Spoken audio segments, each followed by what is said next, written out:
नारायण नारायण। आज हम पढ़ रहे हैं धर्मसार भरत द्वितीय प्रवचन। धर्म शब्द का प्रयोग शास्त्रों में बारंबार किया गया है। जब हमें धर्म का निर्णय लेना होता है तो हम शास्त्रों का सहारा लेते हैं। गीता में भगवान ने अर्जुन से कहा है, तस्मात् छात्रम प्रमाणम ते कार्यकारौ व्यवस्थितौ। कर्तव्य और अकर्तव्य की व्यवस्था में तेरे लिए शास्त्र ही प्रमाण है। शास्त्र की आड़ लेकर धर्म का निर्णय तो किया जाता है, पर शास्त्र वचन से तात्पर्य को लेकर मतभेद की संभावना बनी रहती है। मानस में अयोध्या कांड के प्रारंभ में ही यह प्रश्न बड़े सूक्ष्म रूप में उपस्थित होता है। रघुवंश की परंपरा के अनुसार ज्येष्ठ पुत्र को ही राज्य का उत्तराधिकारी होना चाहिए। शास्त्र का विधान भी यही कहता है। महाराज दशरथ के मन में जब श्री राघवेंद्र को युवराज का पद देने की अभिलाषा जागती है तो वे इसे मंत्रियों के समक्ष प्रकट करते हैं और उनका समर्थन प्राप्त करते हैं। तदनुपरांत वे गुरु वशिष्ठ जी के चरणों में उपस्थित हो अपनी इच्छा उनके सम्मुख रखते हैं। मुनि प्रफुल्लित हो कह उठते हैं, बेगी विलंब न करई नृप साजई सबउ समाज, सुदिन सुमंगलु तब ही जब रामु होई जुवराज। राजन, अब देर न करो, शीघ्र ही सब सामान सजाओ। शुभ दिन और सुमंगल तो तभी है जब राम युवराज हो जाएं। फिर गुरु वशिष्ठ भगवान राम के पास जाकर उन्हें उपदेश देते हुए कहते हैं, राघवेंद्र, पिता ने कल तुम्हें शास्त्र की मर्यादा के अनुरूप युवराज पद पर अभिषिक्त करने का निश्चय किया है। आज का दिन तुम संयम नियम पूर्वक व्यतीत करो। गुरु वशिष्ठ उपदेश दे चले जाते हैं और श्री राम उनके वचनों पर विचार करने लगते हैं। शास्त्र की मर्यादा कहती है कि ज्येष्ठ पुत्र को राज्य का उत्तराधिकार मिलना चाहिए। धर्म तो यही कहेगा कि शास्त्र वचन पालनीय है, पर भगवान राम उसका वह अर्थ नहीं लेते। वे धर्म के मर्म पर विचार करते हैं। यदि वे शास्त्र के इस कथन को सीधा स्वीकार कर लेते कि ज्येष्ठ पुत्र को ही उत्तराधिकारी होना चाहिए, तो धर्म का प्रश्न उसी समय उपस्थित हो जाता जब कैकेयी ने कहा कि भरत राजा होंगे। तब धर्म के संरक्षण के लिए भगवान राम को कैकेयी का विरोध करना पड़ता, लेकिन उन्होंने शास्त्र के केवल शब्दों को नहीं देखा, उसके तात्पर्य पर गौर किया, और यही धर्म के मर्म का विचार था। गोस्वामी जी ने 3 प्रसंगों में धर्म के मर्म के क्रमिक विकास का बड़ा सूक्ष्म विवेचन किया है। उन्होंने प्रत्येक प्रसंग में एक एक विचारणीय पंक्ति लिखी। पहला प्रसंग प्रताप भानु का है। प्रताप भानु राजा सत्यकेतु का ज्येष्ठ पुत्र है। जब सत्यकेतु वृद्ध हुए, गोस्वामी जी ने लिखा, जेठे सुतहि राजन नृपतिन्हा हरिहित आप गवन बन कीन्हा। राजा ने ज्येष्ठ पुत्र को राज्य दे दिया और आप भजन करने वन को चले गए। दूसरा प्रसंग है महाराज मनु का। जब मनु वृद्ध हुए तो उनके मन में एक ग्लानि उत्पन्न हुई। होई न विषय विराग, भवन बसत भा चौथपन, हृदय बहुत दुख लाग, जन्म गयो हरि भक्ति बिनु। घर में रहते बुढ़ापा आ गया, पर विषयों से विराग नहीं हुआ। बिना भगवान की भक्ति के यह जीवन यूं ही बीत गया। उन्होंने भी अपना राज्य देने का निर्णय लिया। गोस्वामी जी ने इस पर लिखा, बरबस राज सुतहि तब दीन्हा, नारी समेत गवन बन कीन्हा। मनु जी ने अपने पुत्र को जबरदस्ती राज्य दे दिया और स्वयं पत्नी सहित वन को चले गए। और तीसरा प्रसंग आता है महाराज दशरथ का। वे जब वृद्ध होते हैं तो अपनी परंपरा के अनुकूल तथा शास्त्रोचित निर्णय लेते हैं। जेठ स्वामी सेवक लघु भाई, यह दिन कर कुल रीति सुहाई। सूर्यवंश की सुख का रीति ही यही है कि बड़ा भाई स्वामी हो और छोटा भाई सेवक। ये 3 प्रसंग हैं। साधारण व्यक्ति के लिए इन तीनों में कोई अंतर नहीं, पर जो सजग दृष्टि से इनके शब्दों के चयन पर ध्यान देंगे वे देख पाएंगे कि किस प्रकार गोस्वामी जी ने इन तीनों प्रसंगों के माध्यम से धर्म के मर्म अर्थात धर्मसार की ओर बढ़ती हुई स्थिति को और अंत में धर्मसार के समग्र रूप को प्रकट किया है। जो मानस के पाठक हैं वे जानते हैं कि प्रताप भानु प्रारंभ में एक महान धार्मिक व्यक्ति के रूप में हमारे सम्मुख आता है, पर बाद में उसका पतन हो जाता है। यही प्रताप भानु परवर्ती जीवन में रावण के रूप में उपस्थित होता है। साधारण व्यक्ति की दृष्टि में प्रताप भानु का रावण के रूप में परिवर्तन एक आकस्मिक घटना हो सकती है। यह कहा जा सकता है कि ब्राह्मणों के शाप के कारण प्रताप भानु रावण बना, पर जो मनोवैज्ञानिक दृष्टि से विचार करने वाले हैं वे देखेंगे कि बात ऐसी नहीं। जब शरीर में कोई रोग प्रकट होता है तो ऐसा लगता है मानो रोग हठात प्रकट हो गया हो, पर रोग तो बहुत पहले से ही जन्म ले चुका होता है। कुपथ्य और कुसेवन के द्वारा वह धीरे धीरे भीतर ही भीतर बढ़ता रहता है। बाद में वह बाहर प्रकट होता है। प्रताप भानु का यह जो राक्षसत्व है वह ब्राह्मणों द्वारा क्षण भर में दिए शाप का परिणाम नहीं है, वरन उसके द्वारा जीवन में की गई कई त्रुटियों का परिणाम है। इसी की ओर गोस्वामी जी संकेत करते हैं। भगवान राम के राज्य की तुलना गोस्वामी जी ने सूर्य से की है और इस राजा का नाम भी उन्होंने प्रताप भानु दिया है। पर अंतर यह है कि प्रताप भानु निशा रत्न में परिणत हो जाता है। वह जो आज प्रकाश का विस्तार है कल अंधकार के समर्थक के रूप में दिखाई पड़ता है। पर भगवान का प्रकाश तो सर्वदा एक जैसा है। इसका कारण क्या? गोस्वामी जी ने पहली पंक्ति में लिखा कि जब राजा सत्यकेतु वृद्ध हुए तो उन्होंने विचार किया कि वृद्धावस्था में सत्ता और राज्य का परित्याग कर देना चाहिए तथा भगवत प्राप्ति के लिए वन को जाना चाहिए, और उन्होंने पुत्र को राज्य दे दिया। गोस्वामी जी ने एक शब्द रुककर धर्म का समर्थन कर दिया। किस प्रकार? जेठ सुत ही राज नृप दीन्हा। राजा ने सोचा, शास्त्र का कथन है कि ज्येष्ठ पुत्र को राज्य प्राप्त होना चाहिए, अतः उन्होंने ज्येष्ठ पुत्र को राज्य दे दिया और प्रताप भानु ने उसे स्वीकार कर लिया। प्रताप भानु के पिता सत्यकेतु ने धर्म समझकर उसे राज्य दिया और प्रताप भानु ने यह मानकर कि ज्येष्ठ पुत्र के नाते यह मेरा शास्त्रोचित कर्तव्य और धर्म है, राज्य को स्वीकार कर लिया। अब मनु का प्रसंग आता है। गोस्वामी जी एक शब्द के द्वारा एक नई बात कह देते हैं। मनु के मन में भी सत्यकेतु राजा की ही भांति वन में जाने का संकल्प है। दोनों के वनगमन का एक ही उद्देश्य है, भगवान को पाना। पर यहाँ एक शब्द बदला हुआ है और उससे गोस्वामी जी मनु के पुत्र तथा प्रताप भानु का अंतर प्रकट कर देते हैं। वे कहते हैं, बरबस राज सुतहि तब दीन्हा। प्रताप भानु ने जिस सरलता से राज्य को स्वीकार किया, मनु के पुत्र ने उस सहजता से स्वीकार नहीं किया। मनु को उसे बरबस समझा बुझा कर राज्य देना पड़ा। राज्य की स्वीकृति दोनों स्थानों पर दिखाई पड़ती है, धर्म दोनों स्थानों पर परिलक्षित होता है, पर दोनों में सूक्ष्म अंतर है। प्रताप भानु के चरित्र की त्रुटि यह थी कि उसने धर्म के वचनों के मर्म पर विचार नहीं किया।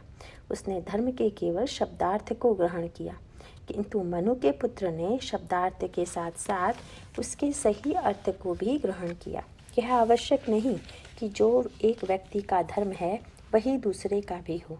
जैसे महाराज मनु के मन में जो ग्लानि उठी कि होई न विषय विराग, भवन बसत भा चौथपन, हृदय बहुत दुख लाग, जन्म गयो हरि भक्ति बिनु, वह उनके लिए उचित थी। वृद्धावस्था में मनुष्य को भगवान का भजन करना ही चाहिए।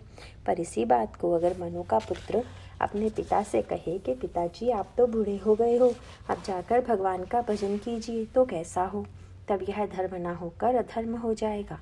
पुत्र धर्म का नाम तो लेगा, पर उसकी आंतरिक अभिलाषा यही रहेगी कि कब ये वृद्ध महोदय वन को पधारें ताकि हमें सत्ता प्राप्त हो सके। यदि कोई व्यक्ति भगवत भक्ति की महिमा गाकर पिता को वन में भेजना चाहे तो वह धर्म की आड़ में अपने स्वार्थ का समर्थन मात्र ही करेगा। जैसे एक व्यक्ति बड़े ही श्रद्धा भाव से अपने पिता का श्राद्ध संपन्न कर रहा हो, सारे दर्शक मुक्त कंठ से उसकी प्रशंसा कर रहे हों कि देखो पिता का कैसा भक्त है, कितने सुंदर ढंग से उनका श्राद्ध संपन्न कर रहा है। अब ऐसे समय में वहाँ पर बैठा एक लड़का यह सोचने लगे कि कब मेरे पिताजी सिधारें तो मैं भी ऐसा ही श्राद्ध करूँ, तो कैसी बात होगी। श्राद्ध वहाँ पर श्रद्धा का विषय न होकर व्यक्तिगत अहम की तृप्ति का साधन मात्र बनकर रह जाएगा।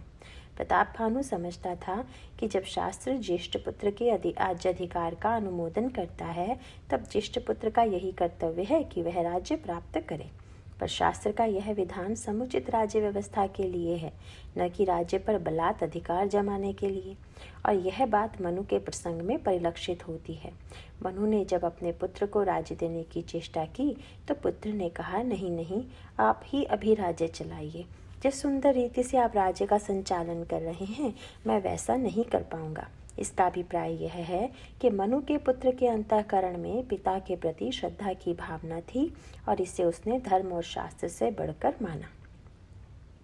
वह चाहता तो शास्त्र वचन और पिता की आज्ञा समझ अनायास ही राज्य ग्रहण कर सकता था, पर उसने शास्त्र और धर्म के केवल शाब्दिक अर्थ को ग्रहण नहीं किया बल्कि उसके सही मर्म को अपनाया, और इस मर्म को भगवान राम सबसे अधिक प्रकट करते हैं। जब गुरु वशिष्ठ उनसे यह कहकर जाते हैं कि राघवेंद्र, कल तुम्हें युवराज पद संभालना है, शास्त्र और पिता की यह आज्ञा है कि ज्येष्ठ पुत्र अधिकारी हो, तो भगवान राम उनके कथन पर चिंतन करने लगते हैं और वे जिस निष्कर्ष पर पहुंचते हैं वही धर्म का मर्म है, धर्म सार है। वह शास्त्र वचन से भिन्न तो है, पर शास्त्र और धर्म की आत्मा वही है। श्री राम निर्णय लेते हैं कि शास्त्र का यह कथन, रघुवंश की यह परंपरा कि ज्येष्ठ पुत्र ही राज्य का उत्तराधिकारी हो, बड़ा अनुचित है। वे कह उठते हैं, जन्मे एक संग सब भाई, भोजन सैन के लिलरिकाई, कर्ण वेद उपबीत बियाहा, संग संग सब भय उछाहा, विमल वंश यहु अनुचित एकु, बंधु बिहाई बढ़े अभिषेकु। हम सब भाई एक साथ जन्मे, खाना सोना खेलना कर्ण छेदन उपनयन और विवाह सब एक साथ ही हुआ, पर राज्याभिषेक केवल बड़े का होता है। यही इस विमल मंच में एक अनुचित बात है। लगता है कि भगवान राम उल्टी बात कह रहे हैं, मानो उन्हें शास्त्र वचन में विश्वास नहीं, पर बात ऐसी नहीं है। भगवान राम ने धर्म का जैसा मर्म समझा वैसा प्रताप भानु ने नहीं समझा।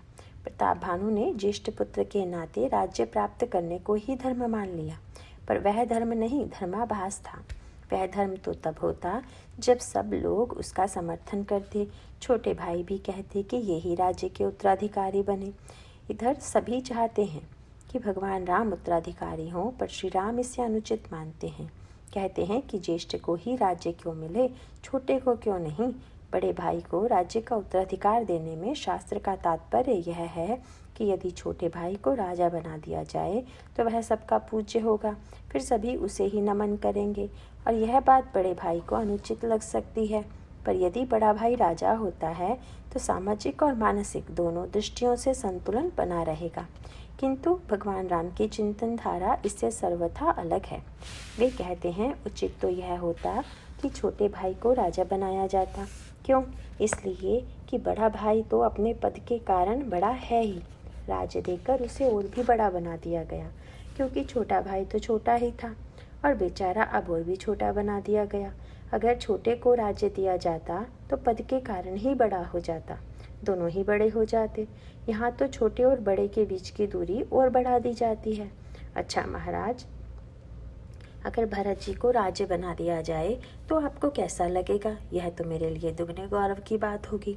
यदि मैं राजा होऊंगा तो यही कहा जाऊंगा ना कि मैं अयोध्या का राजा हूँ, लेकिन यदि भरत राजा हो जाए तो मैं गौरव के साथ कह सकूंगा कि मैं अयोध्या के राजा का बड़ा भाई हूँ। तो अयोध्या का राजा होना अच्छा है या अयोध्या के राजा का बड़ा भाई? यही देखने की भंगी है। शास्त्र ने जो नियम बनाए हैं वे अधिकार को बढ़ाने के लिए नहीं, उसे न्यून करने के लिए हैं। मनुष्य में अधिकार की असीम आकांक्षा विद्यमान है। शास्त्र का कार्य उस आकांक्षा को मर्यादित करना है। उसका मूल तात्पर्य यही है कि मनुष्य वास्तव में अधिकार का त्याग करे, और यही तात्पर्य भगवान राम के चरित्र में प्रकट होता है। उनका यह कथन कि राज्य छोटे भाई को मिलना चाहिए केवल शाब्दिक न था। जब कैकई अम्बा ने उन्हें बुलवा कर कहा कि राघवेंद्र, तुम्हारे पिता ने मुझे 2 वचन दिए थे, जो मुझे अच्छा लगा, मैंने मांग लिया। अब वे बड़े धर्म संकट में हैं, अगर तुमसे संभव हो सके तो उनकी आज्ञा पूरी करो। तो प्रभु बड़े प्रसन्न हुए। महाराज दशरथ तो किम कर्तव्य विमूढ़ हो जाते हैं। एक और वे सोचते हैं कि जब मैंने कैकई को वचन दिया तो मेरा कर्तव्य है कि मैं राम को वन जाने को कहूँ, और दूसरी ओर उनका विवेक कहीं से कह उठता है कि क्या मेरा यह कार्य उचित है। उचित अनुचित का निर्णय ठीक न कर पाने के कारण महाराज मौन हो जाते हैं।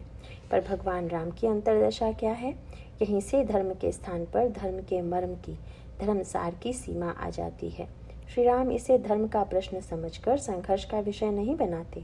वे चाहते तो कह सकते थे कि शास्त्रों की मर्यादा के अनुरूप राज्य उन्हें ही मिलना चाहिए। इससे भी आगे बढ़कर वे कह सकते थे कि भले ही भरत को राज्य दे दिया जाए, पर उन्हें वन भेजने का क्या अधिकार है। कैकई जी के लिए तो महाराज दशरथ वचनबद्ध हैं। ये भी यदि दंड देना चाहें तो उसके पात्र महाराज दशरथ हैं। पर यह कहाँ का न्याय है कि एक निरपराध व्यक्ति को, जो कि राज्य का अधिकारी है, राज्य न दे 14 वर्षों का वनवास दे दिया जाए। भगवान राम चाहते तो न्याय अन्याय का यह प्रश्न उठा सकते थे, पर उन्हें तो धर्मसार का, धर्म के मर्म का स्वरूप प्रकट करना था। कैकई जी के वचनों को सुन वे इतने प्रसन्न हुए कि कैकई भी कुछ क्षणों के लिए चकरा गई। उन्हें लगा कहीं ये अभिनय तो नहीं कर रहे हैं। भगवान राम ने उनकी बात सुनते ही उनसे कहा, माँ, वन में मुनियों से विशेष रूप से मिलन होगा जो मेरे लिए सभी तरह कल्याणकारी है। और फिर माता, इसमें पिताजी की आज्ञा और तुम्हारी सम्मति है। साथ ही भरत प्राण प्रिय पावही राजू, विधि सब विधि मोहि सन्मुख आजू, जो न जाऊ बन ऐसहु काजा, प्रथम गनई मोहि मूढ़ समाजा। से वही अरंडु कलप तरु त्यागी, परिहरि अमृत लेहि विषुमागी। तेउ न पाई अस समौ चुकाही, देख बिचारी मातु मन माही। प्राणों से प्रिय भरत राज्य पाएंगे। लगता है आज ब्रह्मा सभी प्रकार से मेरे अनुकूल हो गए हैं। अब यदि ऐसे काम के लिए मैं वन को न जाऊं तो मूर्खों के समाज में सबसे पहले मेरी गिनती होनी चाहिए। ऐसे महामूर्ख भी जो कल्प वृक्ष को छोड़ रेंड के पेड़ की सेवा करते हैं और अमृत त्याग विष मांग लेते हैं, ऐसा मौका पाकर कभी न चूकेंगे। सचमुच में माता, आज ब्रह्मा जितने उदार मेरे प्रति हुए हैं उतने किसी के प्रति नहीं हुए। ब्रह्मा की सृष्टि में प्रत्येक कार्य में हानि और लाभ दोनों निहित हैं, पर आज तो ब्रह्मा सभी दिशाओं में मेरे अनुकूल हैं। कैसे? जब मैं सामने देखता हूँ तो पाता हूँ मुनिगण मिलनु विशेष बन, सबहि भांति हित मोर। और जब तुम्हारी ओर देखता हूँ तो सम्मत जननी तोर, तुम्हारी सम्मति पाता हूँ। पिताजी की ओर दृष्टि जाती है, तेहि मह पितु आयसु बहुरी, तो उनकी आज्ञा मेरे साथ है। और जब पीछे नजर जाती है तो पाता हूँ कि भरत प्राण प्रिय पावहु राजी, प्राण प्रिय भरत राज्य पाएंगे। इसीलिए माँ, लगता है कि विधि सब विधि मुहि सन्मुख आजू, विधाता आज सब दिशाओं में मेरे अनुकूल है।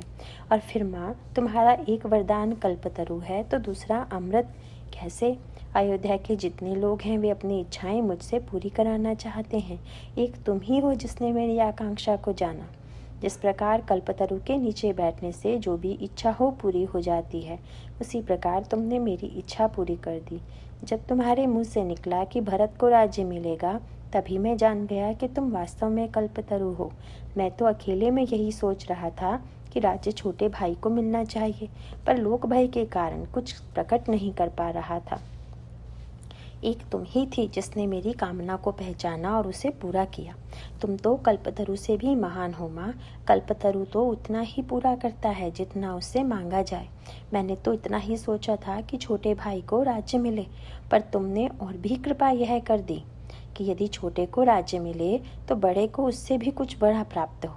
इसीलिए अमृतपान कराने वन को भेज रही हो। माता, सचमुच में तुम्हारे वरदानों ने मुझे धन्य कर दिया। भगवान श्री राम के समान कथावाचक मिलना मुश्किल है। कथावाचक जैसे एक वाक्य को लेकर अनेक प्रकार की व्याख्याएं प्रस्तुत करता है, वैसे ही भगवान राम ने अपने वनगमन की 4 व्याख्याएं रख दी। फल 4 प्रकार के कहे गए हैं, धर्म, अर्थ, काम और मोक्ष। भगवान ने बतलाया कि वनगमन से उन्हें चारों फलों की अनायास ही प्राप्ति हो जाएगी। कैसे? जब प्रभु कैकेयी जी को प्रणाम कर कौशल्या अम्बा के भवन में पहुंचे तो माँ ने प्रफुल्लित होकर कहा, राघवेंद्र, आज वह मंगलमय घड़ी है जिसकी प्रतीक्षा अयोध्यावासी करते आ रहे हैं। आज ही तो तुम्हारे पिताजी तुम्हें युवराज पद पर अभिषिक्त करेंगे।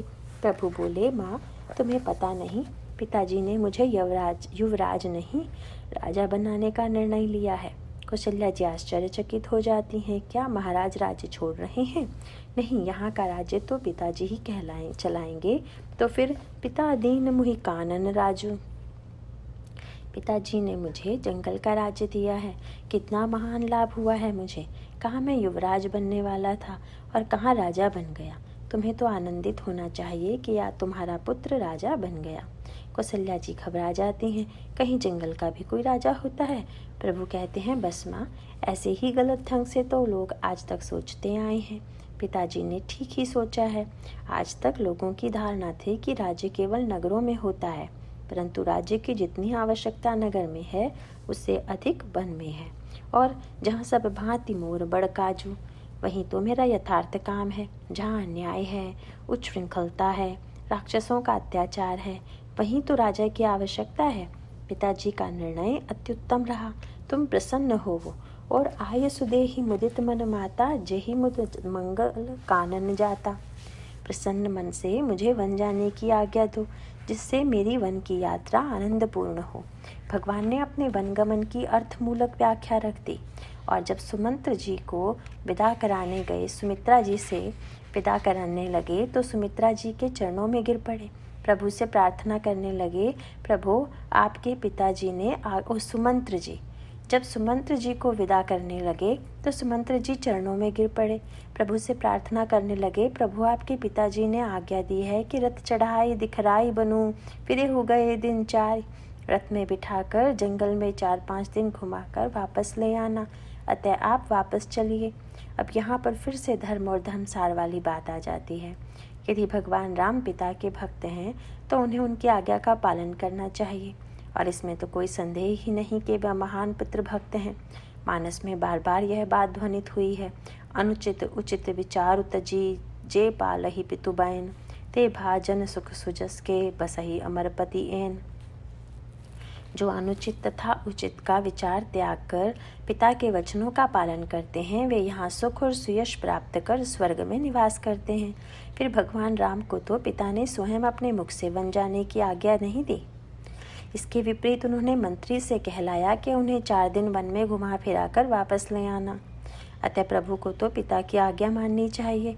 यदि यह भी मान लें कि स्वयं पिता ने उन्हें 14 वर्षों के लिए जाने की आज्ञा दी, तो बाद में जब उन्होंने स्वयं इसमें परिवर्तन कर श्री राम को 4 दिन में वापस आने के लिए कहा, तो निस्संदेह इस दूसरी आज्ञा का महत्व अधिक है। पितृभक्त के नाते पुत्र को उनका कहना मानना चाहिए, पर प्रभु नहीं मानते। वे पहली ही आज्ञा को मानते हैं, दूसरी को नहीं। क्यों?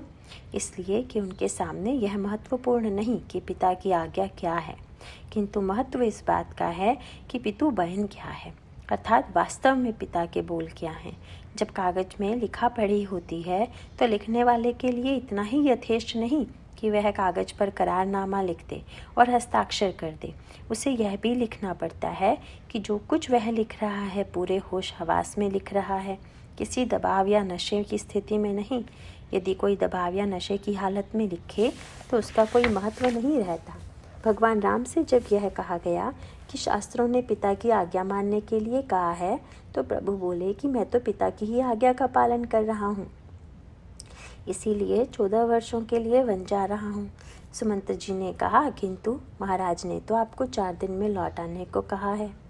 भगवान बोले, नहीं नहीं, वह पिताजी की आज्ञा नहीं, तो फिर वह क्या है? वह उनकी ममता की आज्ञा है। मैं पिताजी की आज्ञा मानूंगा, उनकी ममता की नहीं। यहाँ भगवान राम का सुदृढ़ निर्णय है।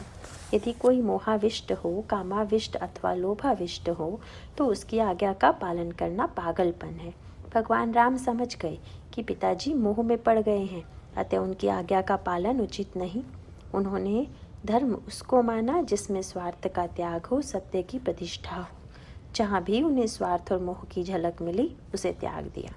इसीलिए सुमंत्र जी से वे और पूछ लेते हैं, पिताजी ने आपसे यह तो कहा कि 4 दिन में वन घुमाकर वापस लेने, क्या उन्होंने कुछ और कहा?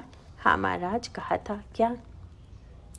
यही कि जो नहीं फिरहि धीर दो भाई, सत्य संग दृढ़वत रघुराई, तो तुम विनय करहु कर जोरी, फिर प्रभु मिथिलेश किशोरी। यदि धैर्यवान दोनों भाई न लौटें, दृढ़वती और सत्य संकल्प रघुराई न लौटें, तो उनसे हाथ जोड़ प्रार्थना करना कि प्रभु कम से कम सीता जी को तो लौटा दीजिए। प्रभु ने मुस्कुराकर कहा, देखा आपने, पिताजी भी समझते थे कि मैं इसे स्वीकार नहीं करूँगा, क्योंकि यह सत्य के प्रतिकूल है। स्वयं उनकी आत्मा ने कह दिया कि यह उनकी ममता की आवाज़ है, सत्य की नहीं। और प्रभु ने यहाँ अपनी व्याख्या बदल दी। कौशल्या जी के समक्ष उन्होंने अर्थमूलक व्याख्या की थी, यहाँ सुमंत्र जी के सामने धर्ममूलक व्याख्या करते हैं। वे उनसे कहते हैं, प्रधानमंत्री जी आप सोचिए तो मुझे कैसा अनुपम अवसर प्राप्त हुआ है। सिवि दधीच हरिचंद नरेसा, सहे धर्म हित कोटि कलेसा, रंति देव बलि भूप सुजाना, धर्मु धर्यौ सहि संकट नाना, धर्मु न दूसर सत्य समाना, आगम निगम पुराण बखाना, मैं सोई धर्मु सुलभ करि पावा, तजे तिहूँ पुर अप जसु छावा। जिस धर्म के लिए शिवी दधीची तथा हरिश्चंद्र ने करोड़ों कष्ट सहे, जिसे संकट और आपदाएं सहकर भी रंती देव और बलि पकड़े रहे, उसी सत्य को जिसके समान दूसरा धर्म नहीं तथा जिसके त्याग से तीनों लोकों में अपयश छा जाता है, मैंने सहज ही पा लिया है। क्या आप चाहेंगे कि मैं ऐसे सुअवसर को छोड़ दूं? और जब प्रभु वाल्मीकि जी से मिले तो उन्होंने वहां धर्म की एक तीसरी व्याख्या रख दी। उन्होंने वाल्मीकि जी से कहा, यहाँ आने से मेरा महान कल्याण हुआ है। कैसे? तात वचन पुनि मातु हित, पिता की आज्ञा का पालन हुआ और माता का हित हुआ। पर तुमने केवल 2 व्यक्तियों का सुख देखा और लाखों व्यक्तियों की इच्छा को, जो तुम्हें राजा के रूप में पाना चाहते थे, ठुकरा दिया। नहीं महाराज, ऐसी बात नहीं। प्रजा को ऐसा योग्य राजा मिल गया जिसके सामने मेरी कोई गणना नहीं। तात वचन पुनि मातु हित, भाई भरत असराव। भरत है वह राजा। प्रजा एक बार भरत के राज्य को देख लेगी तो फिर मेरी याद ही नहीं करेगी। ठीक ही है कि प्रजा को राजा मिल गया, तुम्हारे पिता के सत्य की रक्षा हो गई, माता का हित हो गया, पर इन सब के लिए तुम्हें तो त्याग करना पड़ा, कष्ट उठाना पड़ा, वन को आना हुआ। तुम्हें क्या लाभ हुआ? महाराज, इस बंटवारे में तो मैं ही सबसे अधिक लाभ में रहा। इन लोगों को तो छोटी छोटी चीज़ें ही मिली और मुझे तो बड़ी वस्तु मिली। कैसे? सबसे बड़ा लाभ तो यह हुआ कि मो कहूँ दर से तुम्हार प्रभु, सबु मम पुण्य प्रभाव। आप जैसे संत के दर्शन हुए, यह मेरे महान पुण्य का ही प्रभाव है। और फिर शास्त्रों में तो कहा ही है कि बड़े भाग पाइब सत्संगा, बिनहि प्रयास होई भवभंगा। बड़े भाग्य से सत्संग की प्राप्ति होती है और यदि हो जाए तो बिना किसी परिश्रम के मोक्ष की प्राप्ति हो जाती है। तो मुनिवर, आपके सत्संग से मुझे मोक्ष भी प्राप्त हो गया। इस प्रकार भगवान राम ने मोक्ष मूलक व्याख्या प्रस्तुत कर दी। बस अब एक व्याख्या और शेष रह गई। उसे प्रभु ने भरत जी के सामने प्रकट किया। जब भरत जी चित्रकूट पहुँचे तो उन्होंने भगवान श्री राम और जानकी जी को वेदी पर बैठे देखा। उन्हें लगा कि बल कल बसन जटिल तनु श्यामा, जनु मुनिवेश कीन हरति कामा। रति और कामदेव ही मुनि के रूप में वलकल और जटा धारण किए विराजमान है। जब मैंने पहली बार यह पंक्ति पढ़ी तो मुझे बड़ा आश्चर्य हुआ कि यह कैसी बात है। अगर कोई संसारी व्यक्ति श्री जानकी जी और भगवान राम को रति और काम के रूप में देखे तो चल भी सकता है, परंतु श्री भरत भगवान राम को कामदेव के रूप में देखें, यह तो आश्चर्य की बात है। उनके लिए सार्थकता तो तब होती जब वे दोनों को भक्ति और वैराग्य के रूप में देखते, पर दूसरे ही क्षण यह बात में ध्यान में आ गई कि भगवान ने भरत जी को ऐसा दर्शन जानबूझ कर दिया। प्रभु जानते थे कि भरत महान पीड़ा से व्यथित है। उनके मन में सतत यह विचार कष्ट दे रहा है कि राम लखन सिय बिनु पग पनहि, करी मुनिवेश बिरहि बन बनहि। प्रभु बिना जूते के सीता जी और लक्ष्मण जी के साथ जंगलों में मुनि का वेश धारण किए भटक रहे होंगे। उनकी इस व्यथा को दूर करने के लिए भगवान ने उन्हें दिखला दिया कि भरत, तुम ऐसा न समझो कि मैं मुनिवेश में यहाँ तपस्या करने आया हूँ, वन में भटकने आया हूँ। मैं तो यहाँ आनंद उठाने आया हूँ। देखो मैं कितनी उन्मुक्तता और स्वच्छंदता से विचरण कर रहा हूँ। अयोध्या में तो मर्यादा थी, बंधन था, वहाँ स्वतंत्रता नहीं थी जो मुझे यहाँ प्राप्त है। वहाँ उन्मुक्त श्रृंगार नहीं था जिसका आनंद मैं यहाँ उठा रहा हूँ। एक मार्मिक पंक्ति आती है जिसकी बड़ी मधुर व्याख्या जानकी जी ने की। वनगमन के समय प्रभु ने किशोरी जी से कहा कि तुम्हें वन में बड़ा कष्ट होगा, तुम बड़ी सुकुमार हो, तुम वन को न जाओ। जानकी जी ने कहा, नाथ, आज आपके बारे में सुनी 2 बातें भूल निकली। कौन कौन सी? एक तो यह कि आप कभी कठोर नहीं बोलते और दूसरी यह कि आप असत्यभाषी नहीं हैं। ये दोनों बातें आज असत्य सिद्ध हो गई। कैसे? आपने मुझे सुकुमार कहा। यह सुनकर ही मैं समझ गई थी कि आप कितना कठोर और असत्य बोल सकते हैं। भला बताइए, मैं सुकुमारी नाथ बन जोगू, तुम्हें उचित तप मोह कहूँ भोगू। मैं सुकुमारी हूँ और आप वन के योग्य हैं, आपके लिए तपस्या उचित है और मेरे लिए विषय भोग। ऐसी निर्मम वाणी आप बोलते हैं, क्या आप सुकुमार नहीं? और यदि आप सुकुमार होकर तप कर सकते हैं तो मैं क्यों नहीं कर सकती? आपने मुझे सुकुमार कहकर मेरा अनादर किया। जो सुकुमारता मनुष्य को कर्तव्य से विरत करे, धर्म विमुख करे, वह प्रशंसनीय नहीं, हेय है। और फिर मुझे सुकुमार कहकर आपने असत्य भाषण भी कर दिया। यदि मैं सचमुच में सुकुमार होती तो ऐसा वचन कठोर सुनी जो न हृदय बिलगान। आपके ऐसे कठोर वचनों को सुन मेरा हृदय कब का फट जाना चाहिए था, पर वह तो हुआ नहीं। अब आपका भ्रम दूर हो जाना चाहिए कि मैं सुकुमार नहीं, मैं वन के दुख को सह लूँगी। इतना ही नहीं, वन में मुझे अथाह सुख मिलेगा। जिस समय वन में चलते हुए श्रम कन सहित श्याम तनु देखे, कह दुख समऊ प्राण प्रतिपेखे। क्षम कणों से युक्त आपके श्याम तनु को निहारूंगी तो फिर दुख करने के लिए अवकाश ही कहाँ मिलेगा। हृदय आनंद से उत्फुल्ल हो उठेगा। यह बात बड़ी अटपटी मालूम होती है।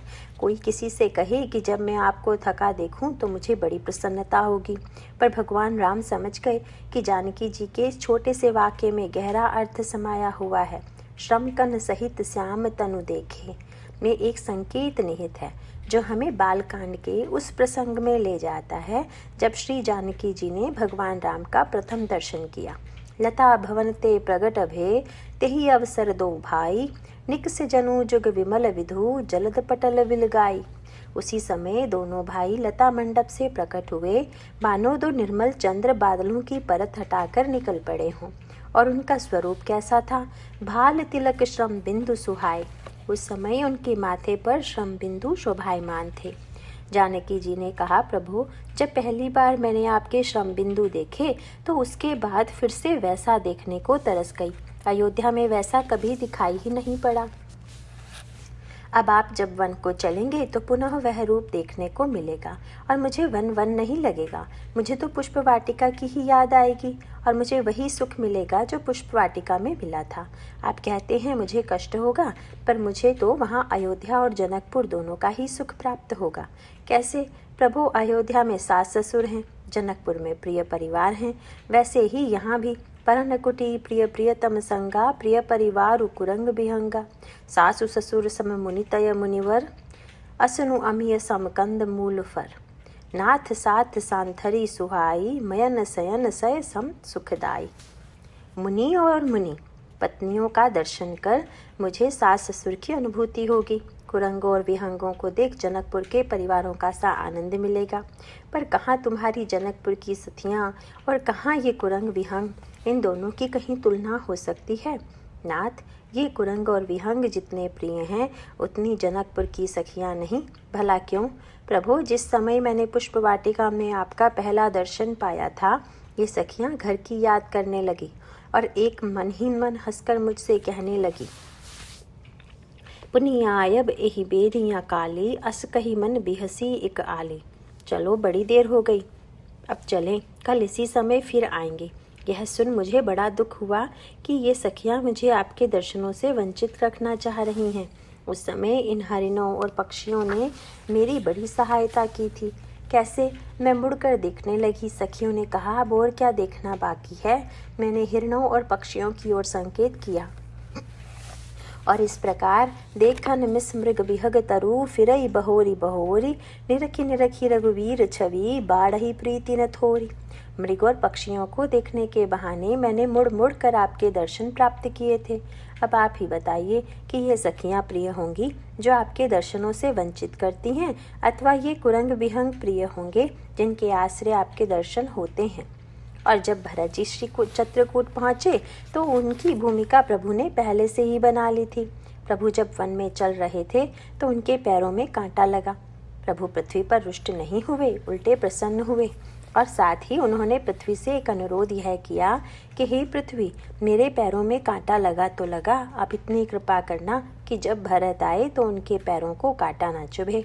पृथ्वी ने चकित हो पूछा, प्रभु, भरत जी क्या आपकी अपेक्षा अधिक सुकुमार हैं?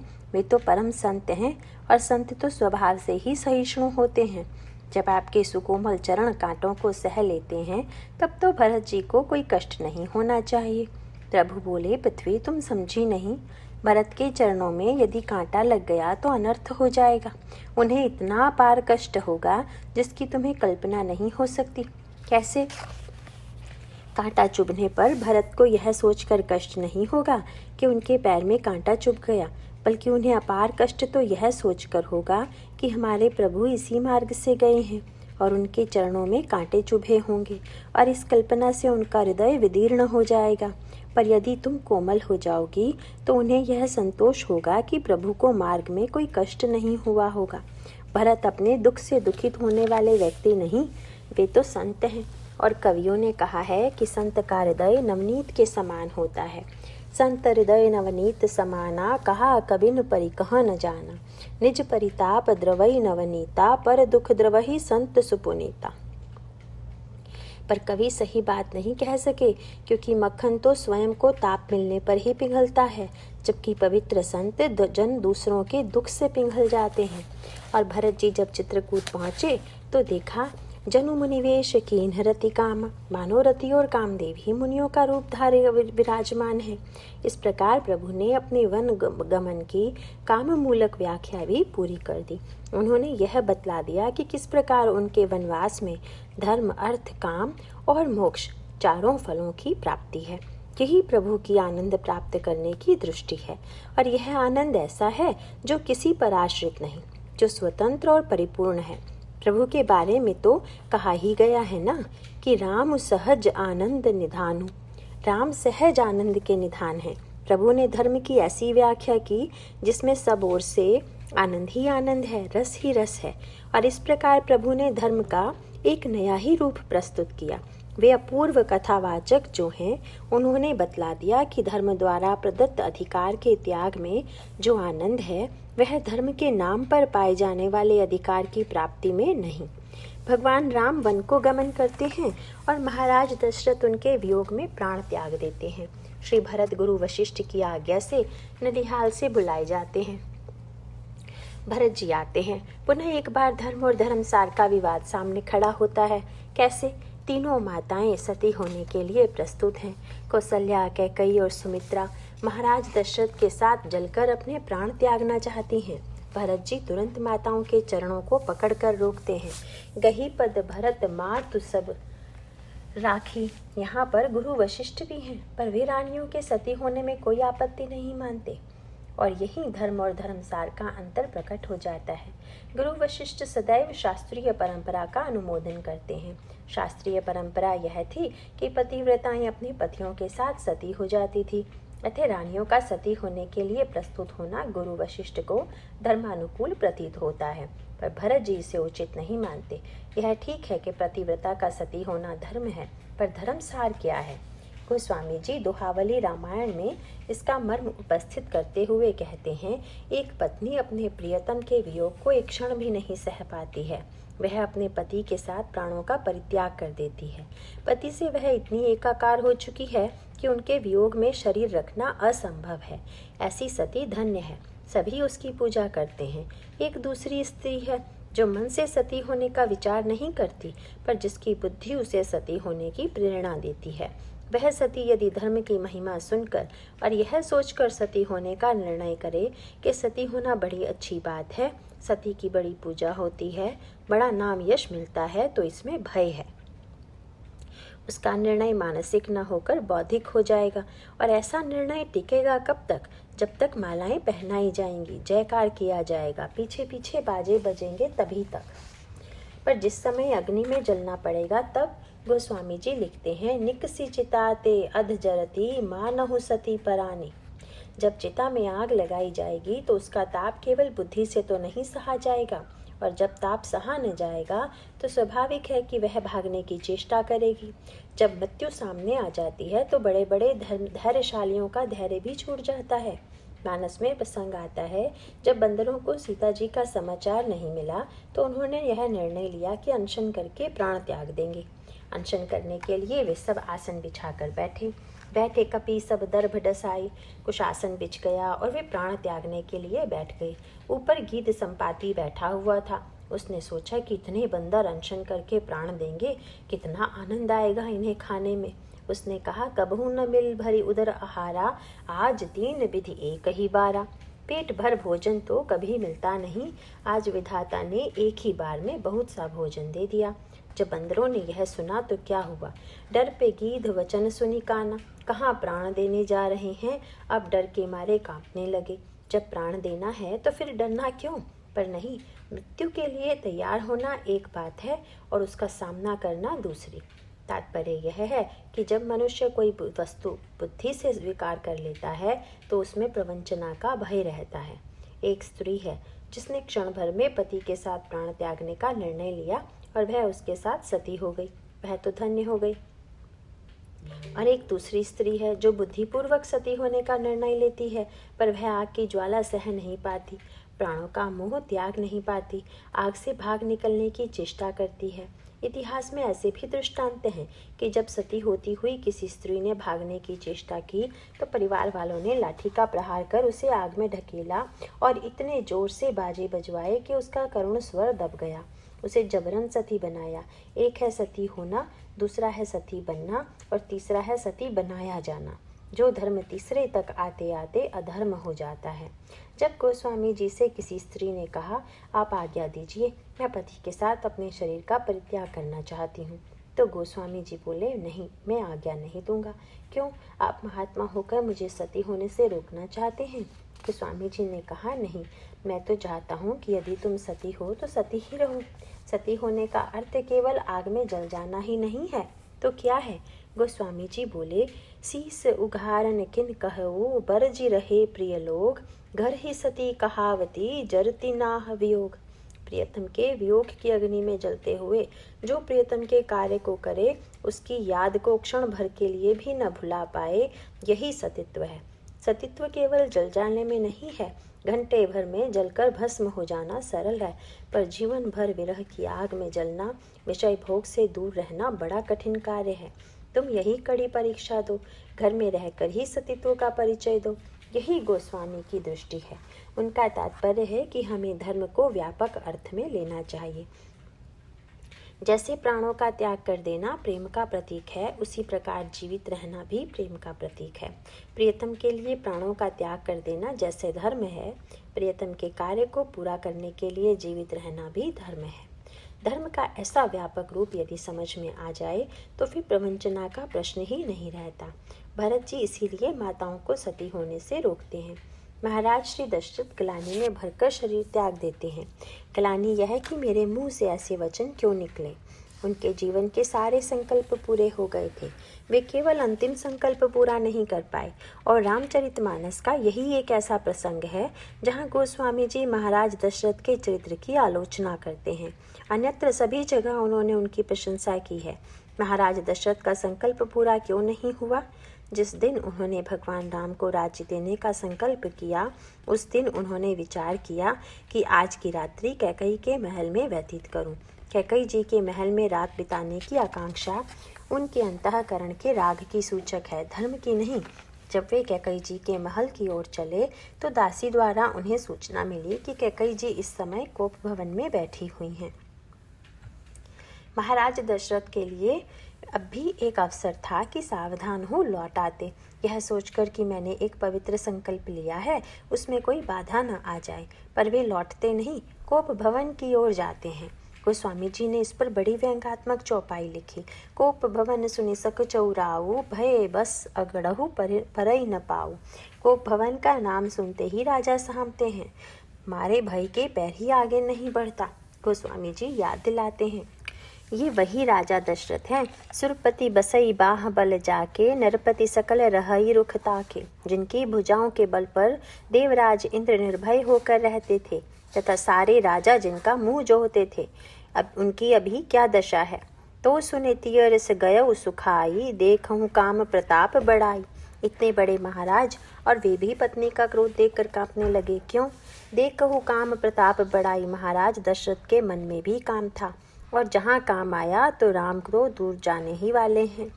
जहाँ राम तहाँ काम नहीं, जहाँ काम नहीं राम, तुलसी कबहु न रही सके, रवि रजनी एक ठाम। जब महाराज दशरथ ने कैकई जी को उदास देखा तो उनके मुंह से केवल 2 वाक्य निकले, और वे भी उनके चरित्र के अनुकूल नहीं थे। उन्होंने कहा, जानसी मोर सुभाव बरोरू, मनु तव आनन चंद चकोरू। कैकई, तुम मेरा स्वभाव जानती ही हो, मैं तो सदा तुम्हारे मुख चंद्र का चकोर हूँ। अब यदि कोई श्रृंगारी व्यक्ति ऐसा कहे तो कोई अनुचित बात नहीं, पर महाराज श्री दशरथ जी जैसे व्यक्ति जिन्होंने मनु के रूप में हजारों वर्ष तप करके भगवान को पाया, यदि ऐसा कहें तो बड़ा अटपटा लगता है। उन्होंने तो भगवान राम का मुख चंद्र देखा था। रामचंद्र मुख चंद्र छवि, लोचन चारु चकोर। जो भगवान राम के मुख चंद्र का चकोर हो चुका है, वह आज भी कैकई के मुख चंद्र का चकोर बना हुआ है। तब तो 2 चंद्रमाओं में से एक को ही चुनना पड़ेगा, या तो रामचंद्र चुने जाएं या फिर कैकई चंद्र। जब उन्होंने कहा कि कैकई, मैं तो तुम्हारे मुख का चकोर हूँ, तो भविष्य का अंधकार मानो झांक रहा था। यही बात हम प्रताप भानु के प्रसंग में भी पाते हैं। प्रताप भानु का पतन कैसे हुआ? प्रताप भानु वन में शिकार खेलने गया। वहाँ उसने एक शूकर देखा और उसके पीछे अपना घोड़ा दौड़ाया। यह शूकर कौन था? गोस्वामी जी की भाषा बड़ी प्रतीकात्मक है। शूकर या कालकेतु प्रताप भानु जी के पिता का नाम था सत्यकेतु। नामों में बड़ी समता है। सत्यकेतु और कालकेतु। केतु का अर्थ होता है झंडा, सत्य का झंडा और काल का झंडा। कालकेतु माने अवसरवादी, सत्यकेतु माने आदर्शनिष्ठ। समाज में दो प्रकार की विचारधाराएं होती हैं। कुछ आदर्शनिष्ठ होते हैं और कुछ समयनिष्ठ, जो कई झंडे जेब में रखते हैं। जब जो विजयी हुआ उसी का झंडा निकाल कर फहरा दिया। कालकेतु का लक्षण है सदा काल की प्रतीक्षा करने वाला। इसीलिए व्यंग आया है कि राजा सत्यकेतु के दो पुत्र थे। तेही के भय जुगल सुत बीरा, और कालकेतु के तेही के सत सुत अरु 10 भाई। 10 भाई और 100 पुत्र। तो अवसरवादी बहुत होते हैं और सत्यवादी हमेशा ही कम। सत्यकेतु का परिवार हमेशा छोटा होता है और कालकेतु का बड़ा। प्रताप भानु तब तक धन्य था जब तक वह सत्यकेतु का पुत्र था, और जब वह कालकेतु के पीछे दौड़ता है उसका पतन प्रारंभ हो जाता है। कालकेतु का मित्र है कपट मुनि। गोस्वामी जी की भाषा बड़ी सांकेतिक है। अभिप्राय यह है कि अवसरवादी कभी भी कपट का सहारा ले सकता है। कालकेतु पहले शूकर बना, फिर ब्राह्मण बना। राक्षस तो वह था ही। जब जैसा अवसर आया उसने वेश बना लिया। और यह कपट मुनि पहले राजा था। अन्य सब राजा प्रताप भानु से हार गए और इसने हार कर भी हार नहीं मानी।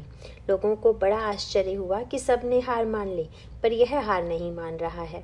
गोस्वामी जी कहते हैं, भाई यह कालकेतु का मित्र था ना, वह काल के रहस्य को जानता था।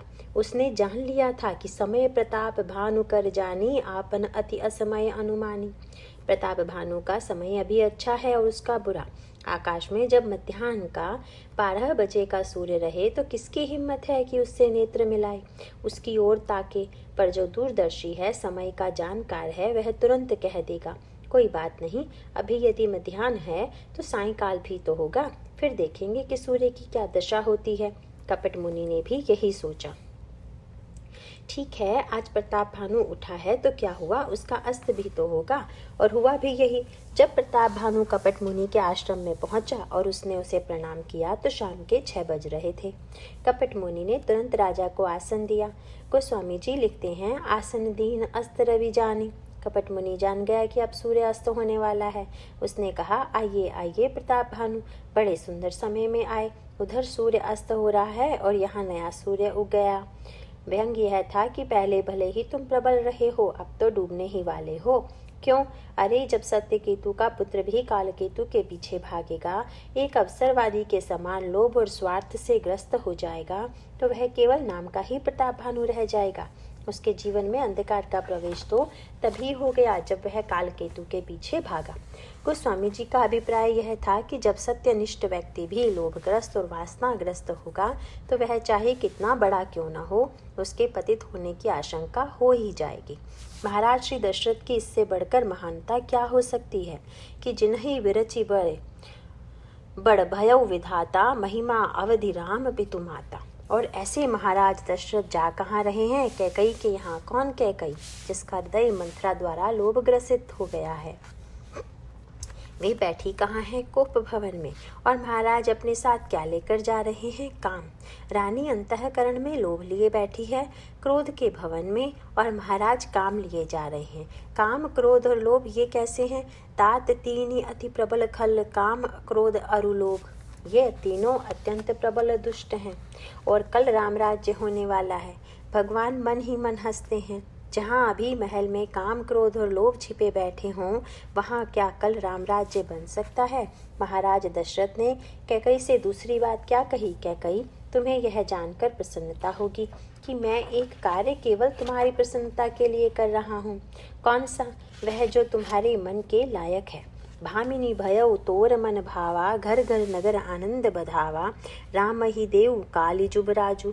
कल मैं तुम्हारी प्रसन्नता के लिए राम को राज्य दे रहा हूँ। बात सुनने में अटपटी नहीं लगती? पर जो उसके अंतरंग में प्रवेश करेंगे वे समझ पाएंगे कि यह कितनी उचित है या अनुचित। हमें देखना है कि साध्य क्या है, राम को राज्य देना अथवा कैकई को प्रसन्न करना।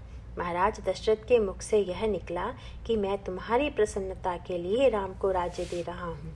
इसीलिए कैकई ने कह ही दिया कि जब आप मेरी प्रसन्नता के लिए दे रहे हैं तो अब उसे बदल दीजिए, भरत को राज्य दे दीजिए और राम को वन भेज दीजिए। जब व्यक्ति किसी की प्रसन्नता के लिए कार्य करने लगता है तो उसके आदर्श से च्युत होने में देर नहीं लगती। कर्म तो ईश्वर की प्रसन्नता के लिए, अपने आदर्श की रक्षा के लिए होना चाहिए, न कि किसी व्यक्ति की प्रसन्नता के लिए। महाराज दशरथ तो यहाँ तक कह बैठते हैं, कहु के ही रंग कही करौ नरेसु, कहु के ही नृपहि निकासौ देसु, सकौ तोर अरि अमरौ मारी। बताओ किस दरिद्र को राजा बना दूं, किस राजा को देश निकाला दे दूं। तुम्हारा शत्रु कोई देवता भी हो तो उसे मार डालूं। मानो भावी हंस रही थी। अयोध्या का इतना बड़ा राजा अपनी पत्नी की प्रसन्नता के लिए बिना कुछ सोचे यह सब कह रहा है। तात्पर्य यह है कि महाराज दशरथ उस समय इतने कामग्रस्त हो गए कि उन्हें धर्म, विवेक और मर्यादा का स्मरण ही नहीं रहा। कैकई की प्रसन्नता ही उनका लक्ष्य हो गया। और हुआ क्या? अयोध्या कांड में दो साधक हैं। अयोध्या कांड में दो साधक हैं, दो योगी हैं। एक है महाराज दशरथ और दूसरे हैं श्री भरत। गोस्वामी जी की दोनों की तुलना करते हुए लिखते हैं, कबने अवसर का भयउ गयौ नारी विश्वास, जोग सिद्धि फल समय जिमी जतहि अविद्या नाश। एक योगी महाराज श्री दशरथ ने साधना की। वे साधना की चरम सीमा पर पहुँचे पर अंतिम क्षण में साधना में असफल हो गए। दूसरे योगी हैं श्री भरत, जिनके बारे में गोस्वामी जी लिखते हैं, करत प्रवेश मिटे दुख दावा, जनु जोगी परमार्थ पावा। इस दूसरे योगी ने परमार्थ पा लिया, जबकि पहला असफल हो गया। क्यों? पार्थक्य मूल में ही है। महाराज श्री दशरथ ने निर्णय लिया, मैं कल राम को राजगद्दी पर बिठाऊंगा। इसका तात्पर्य यह था कि महाराज दशरथ ने यह मान लिया कि अयोध्या का स्वामी मैं हूँ और मैं राम को राज्य दूंगा। अब जरा भरत जी के प्रसंग में देखें। उनसे गुरु वशिष्ठ ने कहा कि भरत, पिताजी ने तुम्हें राज्य दिया है, उसे ग्रहण करो। गुरु वशिष्ठ के कहने में बड़ी चतुराई है। वे धर्म का बड़ी कुशलता से उपयोग करते हैं। जब वे पहले भगवान राम के पास गए थे तो उनसे कहा था, शास्त्र का कथन है कि ज्येष्ठ पुत्र राजा होता है, अतः तुम राज्य ग्रहण करो।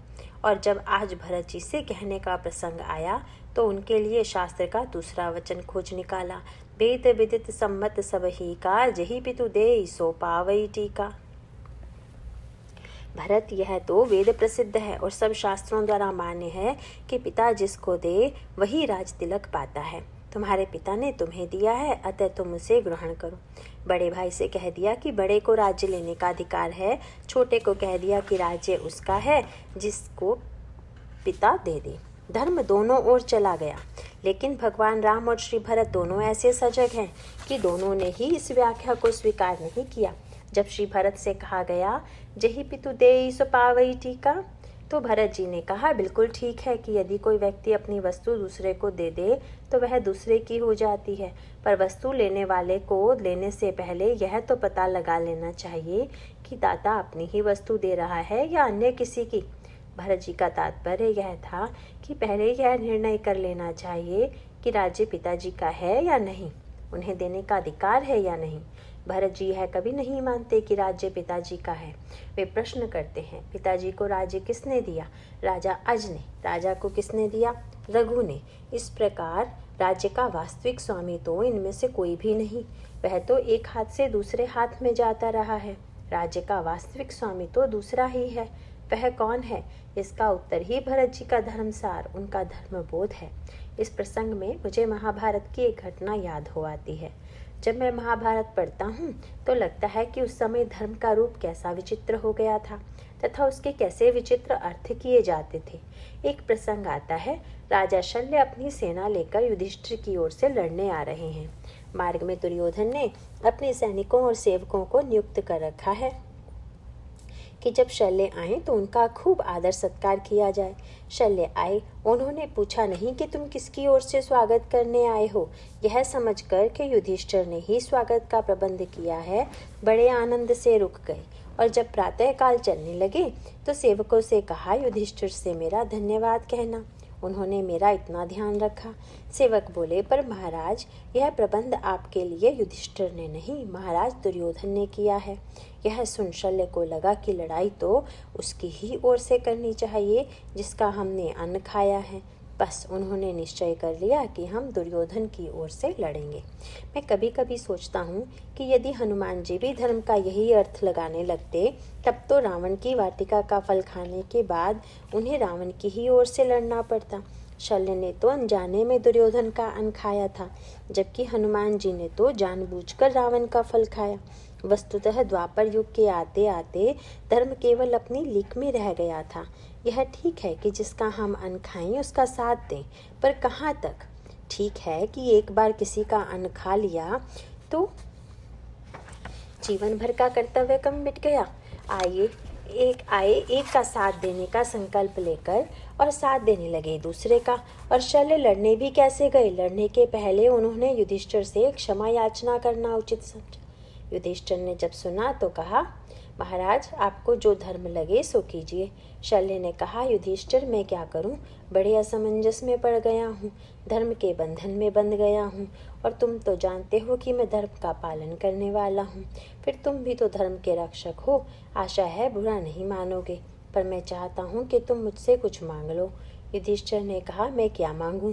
पर भगवान कृष्ण ने शब्द छूटते ही कहा, मामा जी, आप अगर आज्ञा दें तो मैं इनकी ओर से कुछ मांग लूं। शल्य ने कहा, अच्छा, मांग लो। भगवान बोले, जब आप दुर्योधन की ओर से लड़ेंगे तो निश्चय ही कर्ण आपको अपना सारथी बनाएगा। उस समय आप उस पर इतना व्यंग कसिएगा कि उसकी बुद्धि भ्रष्ट हो जाए। शल्य ने कहा, ठीक है, ऐसा ही होगा। उन्होंने दुर्योधन का अन्न खाया तो कह दिया कि दुर्योधन की ओर से लड़ेंगे, और इधर श्री कृष्ण से भी कह दिया कि तुम्हारी बात पूरी करेंगे। इससे तो यही अच्छा होता कि दुर्योधन की ओर से ही लड़ लेते, पर नहीं, उस समय के लोगों ने धर्म को शब्दों में पकड़ रखा था।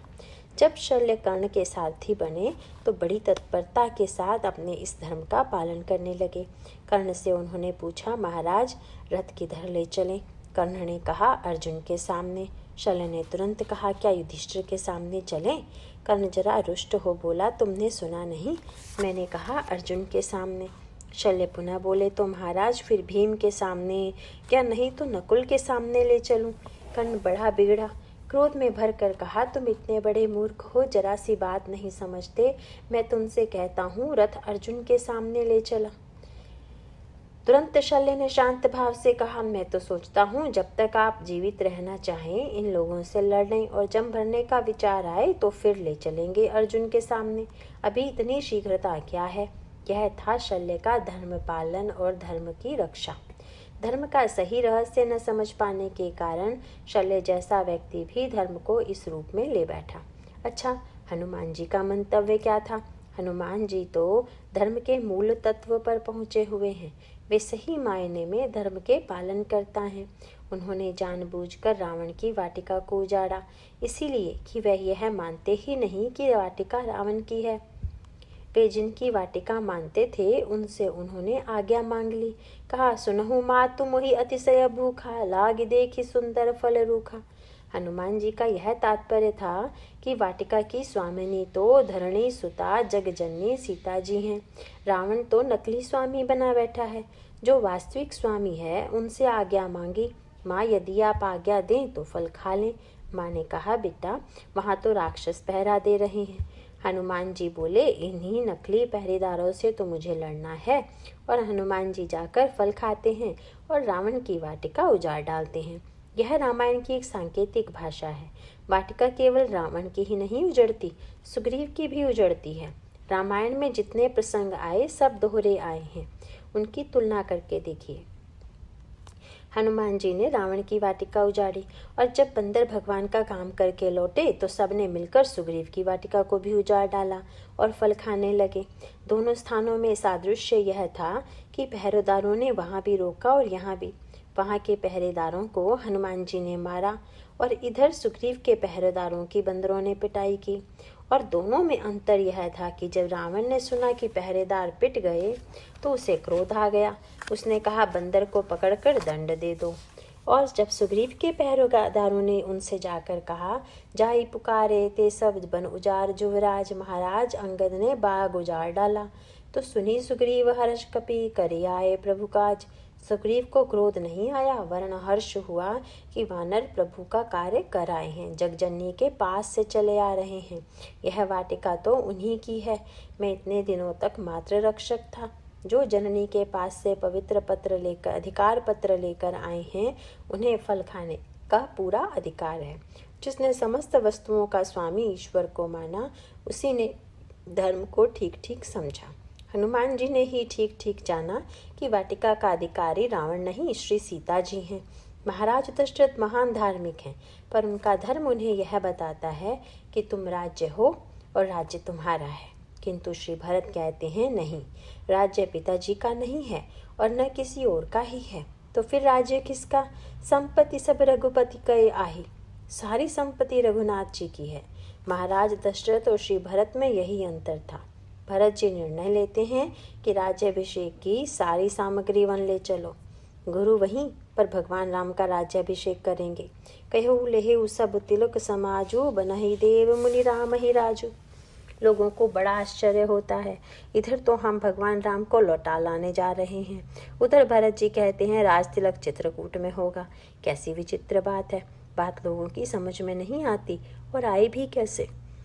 इसका रहस्य तो भरत जी जैसे संत ही समझ सकते थे। वे धर्मसार के जानने वाले जो थे, उनका तात्पर्य यह था कि महान भूल तो यह हो गई कि जो राज्य के वास्तविक स्वामी थे, उन्हें धर्म के नाम पर राज्य से निकाल दिया गया।